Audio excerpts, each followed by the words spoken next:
Cette vidéo est sponsorisée par Squarespace.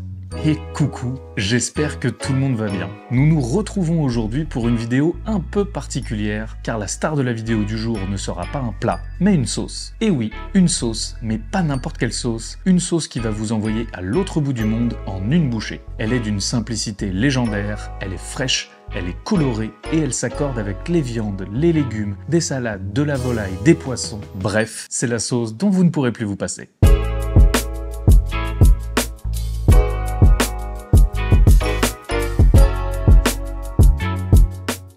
Ah là là, la sauce chimichurri. Rien que son petit nom vous donne envie de faire vos valises. Mais vous allez voir, qui dit recette de l'autre bout du monde ne veut pas forcément dire produit impossible à trouver. Cette sauce se travaille avec des produits ultra accessibles, pas chers et qu'on retrouve dans n'importe quel supermarché. Persil, ail, échalote, citron, huile d'olive, vinaigre, origan, thym, du sel, du poivre et un peu de piment si vous êtes chaud. Alors si les produits sont simples à trouver, elle doit être compliquée à faire en termes de technique. Eh bien non, même pas. C'est un jeu d'enfant. Bon, aujourd'hui on est là pour la sauce, mais c'est quand même cool de la déguster avec quelque chose. Je vous propose donc de l'accompagner d'une magnifique entrecôte. On va voir ensemble comment la cuire à la perfection pour un mariage parfait avec la sauce et surtout impressionner vos familles et vos potes avec une recette super originale. Cette sauce est un merveilleux jeu de texture, de fraîcheur, d'acidité. Et si ce genre de vidéo vous plaît, n'hésitez pas à vous abonner pour ne pas louper les prochaines. D'ailleurs, si vous avez des idées ou des envies de sauce que vous aimeriez voir en vidéo ici, dites-le moi en commentaire. Sortez vos couteaux mes petits bandits, ça part sur une sauce chimichurri. Et donc c'est parti, nous allons nous lancer sur cette sauce incroyable. Elle nous vient d'Amérique du Sud. On parle souvent de l'Argentine, mais on la retrouve aussi dans d'autres pays comme l'Uruguay, Nicaragua, voire même Mexique. On commence par la découpe des échalotes. La découpe, c'est le seul point technique important de la recette. On veut des ingrédients qui soient hachés très finement. À la fois pour la texture en bouche, ce sera beaucoup plus agréable, mais aussi pour avoir un rendu bien fluide et maximiser l'osmose des saveurs grâce à l'huile d'olive et au vinaigre. Donc n'hésitez pas à ciseler puis hacher l'échalote pour être sûr d'avoir des morceaux très très fins. Une fois que c'est fait, on peut directement le débarrasser dans un récipient. On enchaîne avec l'ail. Il va être cru, donc ça va être vraiment très important d'avoir quelque chose de très fin. J'utilise une microplane qui permet de râper l'ail et d'obtenir une belle petite purée. Et d'ailleurs, si celle-ci vous intéresse, le lien est disponible dans la description sous la vidéo. Mais évidemment, si vous vous appliquez avec un couteau ou avec un presse-ail, ça fonctionnera très bien. Une fois que c'est fait, on débarrasse et on l'ajoute au récipient avec l'échalote. On continue avec le persil plat. Ça va ajouter de la couleur et beaucoup de fraîcheur. C'est ça la clé de la recette. Donc ne mettez pas 3 petits bouts de feuilles qui se baladent, on veut une botte entière. Idem, on veut que ce soit le plus fin possible, donc on va commencer par le ciseler, puis le hacher avec la lame de son couteau. On reste dans les herbes aromatiques avec quelques branches de thym frais. On n'a pas l'habitude de le consommer frais, cru comme ça, mais je peux vous jurer que c'est incroyable. Alors essayez de bien prélever juste les feuilles et de ne pas garder les branches parce qu'en bouche ce sera vraiment pas très cool. Oui je sais, c'est un peu fastidieux, mais ça vaut le coup. Et hop, directement avec ses petits potes. On ajoute ensuite de l'origan. Si jamais vous en trouvez du frais, mais c'est moins facile à trouver, c'est vraiment très cool. Mais aujourd'hui, on va prendre du séché. C'est super aromatique, il va bien infuser dans l'huile et le vinaigre. Vous allez fermer les yeux et ça va sentir le soleil. On essaye de bien les friter pour ne pas avoir de trop gros morceaux. Et on se met sur le dos d'un petit piment. J'ai pris un piment frais pas trop fort, mais si vous n'y tenez pas, vous n'êtes pas obligé d'en mettre. Et si vous n'en trouvez pas, vous pouvez simplement mettre du piment d'Espelette par exemple. Ça fonctionnera très bien également. Si vous optez pour le frais, coupez-le en tout petits morceaux. Et petit conseil, goûtez-le avant de l'ajouter à la sauce. Cela vous permettra de gérer la quantité et donc d'éviter que ça vous emporte la moitié de la bouche. Comme je suis un petit fou, je vais ajouter des zestes de citron jaune, mais aussi le jus du citron, qui va nous aider dans l'aspect liquide de la sauce, mais aussi à ajouter de l'acidité. Et c'est parti pour la dernière ligne droite avec la partie liquide. On ajoute une généreuse dose d'huile d'olive, n'ayez pas peur, il en faut un paquet. Suivi de près d'un bon vinaigre, j'ai pris un vinaigre de lambic mais vous pouvez prendre du vinaigre de vin rouge par exemple. Et moment satisfaisant, on mélange tout ça. À partir de maintenant, il va falloir faire appel à quelque chose qui n'est pas dans les livres de cuisine, votre instinct.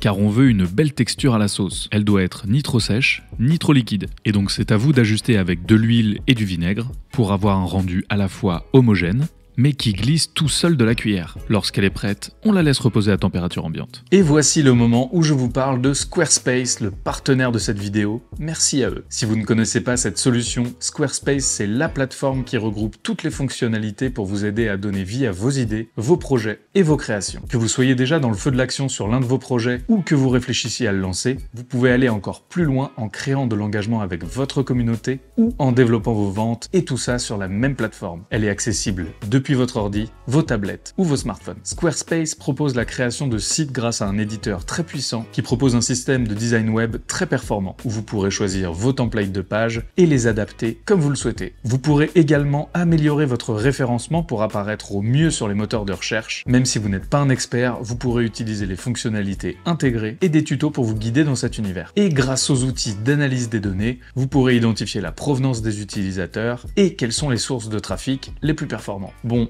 si vous êtes curieux et que vous voulez passer le pas, rendez-vous sur squarespace.com/woogies pour l'essayer gratuitement. Et si vous êtes vraiment chaud pour vous lancer, utilisez le code WOOGIES pour économiser 10% sur la première commande pour un site web ou un nom de domaine par exemple. Mais on repart en cuisine car la recette n'est pas finie, on retourne sur la chimichurri. Bon alors une sauce c'est sympa, mais c'est encore mieux d'avoir quelque chose pour l'accompagner. Et aujourd'hui, je vous propose la viande rouge. J'ai choisi cette magnifique entrecôte bien persillée et je vous montre aujourd'hui comment bien la cuire. Après l'avoir salée généreusement sur les deux faces, on met notre poêle sur le feu bien chaud, un peu d'huile de tournesol, on éponge la viande pour retirer l'humidité, car sinon elle va bouillir en surface au lieu de croûter. Et lorsque la poêle est bien chaude, on ajoute la viande. On peut s'aider d'un ustensile pour bien la plaquer sur la surface de la poêle. Il faut que chaque millimètre carré soit en contact avec elle. Au bout de 2-3 minutes, quand elle a cette belle couleur, on va pouvoir la retourner.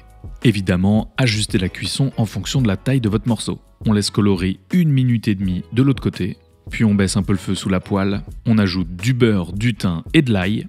Et quand il est bien moussant, on va nourrir la viande à l'aide d'une cuillère à soupe. N'hésitez pas à tâter un peu la viande avec vos mains pour être sûr qu'on a la bonne texture, ni trop molle ni trop ferme. Et quand c'est ok, on la débarrasse dans un plat couverte avec un aluminium. On laisse tirer quelques minutes, ça va permettre de continuer légèrement la cuisson et à la viande de se détendre. Et c'est l'heure de couper la barbaque. On se fait des tranches ni trop fines ni trop épaisses. Et pour le dressage, on utilise un plat un peu creux. On dépose nos jolis petits morceaux, on n'oublie pas le petit jus que la viande a rendu dans le plat, et c'est parti pour la star de la recette, des généreuses cuillères de sauce chimichurri. Pensez à la remuer avant de servir pour avoir tous les ingrédients en même temps.